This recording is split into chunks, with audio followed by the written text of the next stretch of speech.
Первый на прием к заместителю полпреда президента в Центральном федеральном округе Мурату Зязикову пришла студентка из Лебедяни Оксана Забегай. В этом году девушка оканчивает местный педколледж. Вопрос закономерный – помощь с трудоустройством и жильем.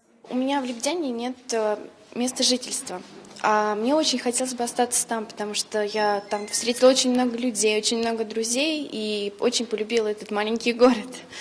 Поэтому очень хотелось бы там остаться и проживать в общежитии.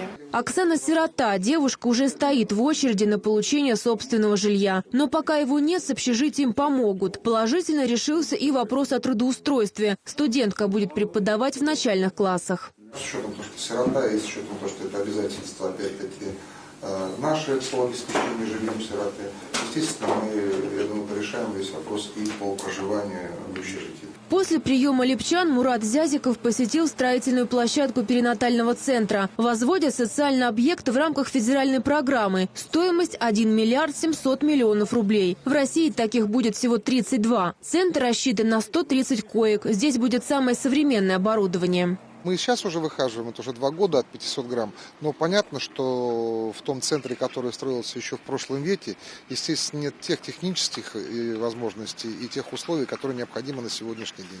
Я говорю, что это обыкновенный стандартный центр 21 века. Осталось сделать крышу, провести отопление и электрику. Косметическими работами займутся летом. Мурат Зязиков высоко оценил не только темпы строительства перинатального центра, но и качество оказания медицинской помощи в регионе. Чуть позже заместитель полномочного представителя президента в Центральном федеральном округе посетил детскую областную больницу, пообщался с медицинским персоналом. Мурат Зязиков отметил, что все указы президента в регионе выполняются на должном уровне. Здесь совершенно правильно определены приоритеты, поэтому сюда идут инвесторы. Это очень важно.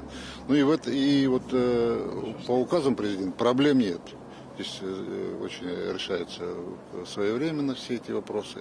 В ходе рабочей поездки Мурат Зязиков обсудил вопросы социально-экономического развития региона, строительство социальных объектов. Особое внимание, по его мнению, нужно уделять ветеранам Великой Отечественной войны. Анастасия Сердюкова, Дмитрий Кузнецов, Липецкое время.